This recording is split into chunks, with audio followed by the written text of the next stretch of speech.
सौभाग्यशाली गुरुमुख सज्जनों, परम संत श्री कबीर साहब जी अपनी वाणी में वर्णन करते हैं, जो उगे सो अथवे फूले सो कुमिलाए, जो चुनिए सो ढह परे जामे सो मर जाए।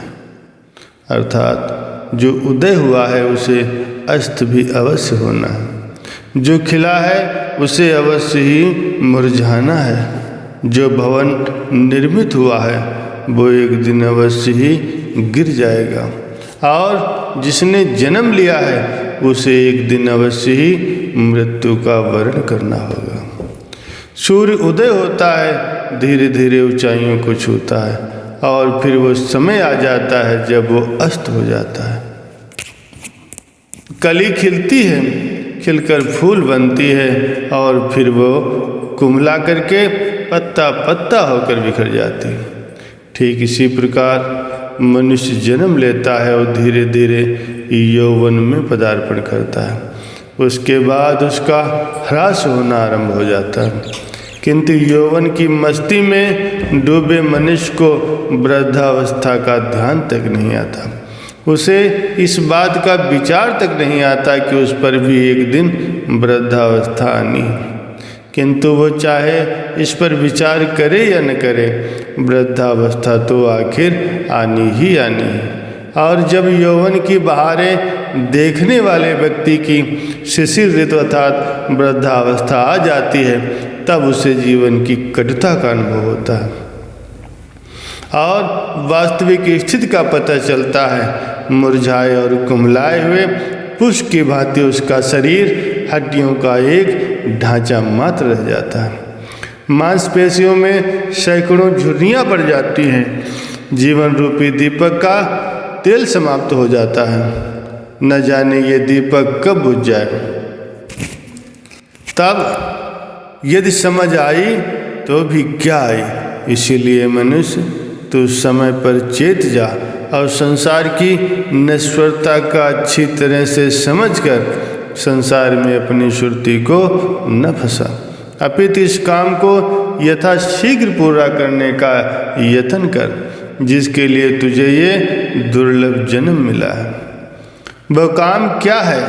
वो है परमेश्वर की भक्ति। यदि इस जन्म में ये काम नहीं किया तो सिवाय पश्चाताप के और हाथ पल्ले कुछ नहीं पड़ेगा। याद रख, मनुष्य शरीर बार बार नहीं मिलता और न ही ये सदैव रहने वाला।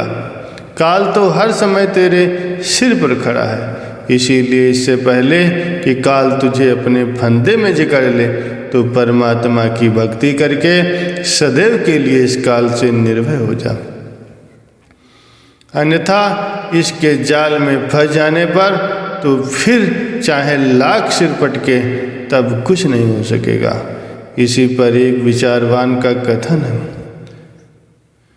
कहे बागवा एह बागे हस्ती, बनाए नक्शो निगार बुलबुल, है इस चमन में जो तेरा मस्कन, तो बाखुशी दिन गुजार बुलबुल। ए सब जो सुर्ख सियाह जो बूटे, नजर जो आवे तुझे अनूठे, नहीं रंग पुख्ता सभी हैं झूठे, तू हो न इन पे निसार बुलबुल।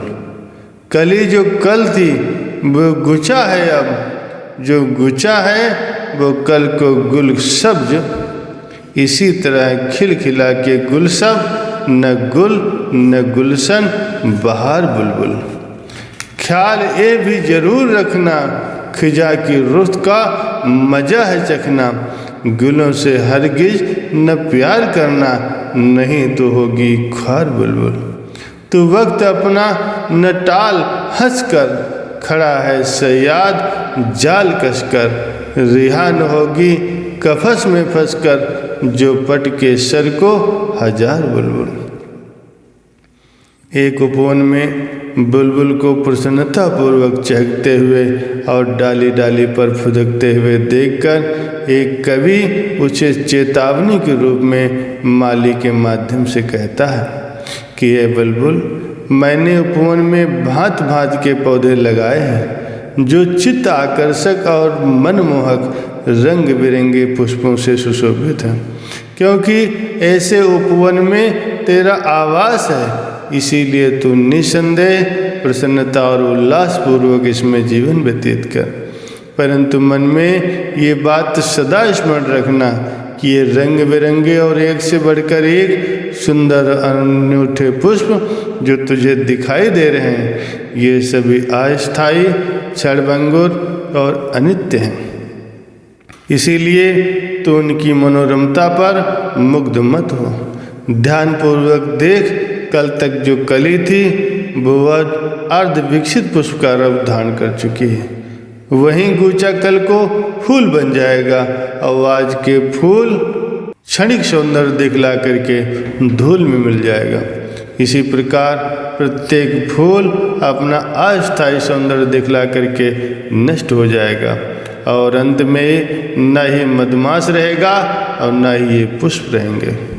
इसीलिए हे बुलबुल, तो ये सदा ध्यान में रखना कि जिस उपवन में आज तू बसंत का आनंद ले रही है, उसमें तुझे पतझड़ का मजा भी चखना पड़ेगा। तब इस उपवन में ये रंग बिरंगे फूल नहीं होंगे। यदि इन फूलों में तू अपने चित्त को अटकाएगी तो याद रख, एक दिन उनको स्मरण करते करते 8 आंसू रोएगी। अतएव है बुलबुल, तो इन अस्थायी और नश्वर फूलों की प्रीत में चित अटका करके अपना समय नष्ट मत कर। शिकारी अपना जाल कसकर तुझे जाल में फांसने को तैयार खड़ा है। यदि एक बार तू उसके जाल में फंस गई तो फिर 1000 बार सिर पटकने और लाख यत्न करने पर भी तू उसके बंधन से मुक्त न हो पाएगी। यदि ध्यान पूर्वक देखा जाए तो प्रत्येक पंक्ति में कवि ने गहन भेद भर दिया है। माली कौन है? वो सृष्टि नियंता है, जिसने इस संसार रूपी उपवन में भांति भांति के चित्ताकर्षक और मनमोहक माइक दृश्यों और पदार्थों का निर्माण कर दिया है, जिनकी ओर मन स्वयं ही खिंचा चला जाता है। बुलबुल रूपी जीव इस संसार रूपी उपवन में कुछ दिनों के लिए आया है। वह माया के पदार्थों की, जो कि वस्तुतः नश्वर और अस्थायी है, मनमोहकता में चित्ताकर्षक होकर उसमें फंस जाता है और प्राणपण से उन पर जीवन न्यौछावर कर देता है। महापुरुष उसे हर समय चेतावनी देते हैं कि हे जीव, तो इस बात पर विचार कर, जो पहले शिशु था वो बालक बना और धीरे धीरे यौवन अवस्था को प्राप्त हुआ, किंतु क्या ये उसकी यौवन अवस्था सदा बनी रहेगी?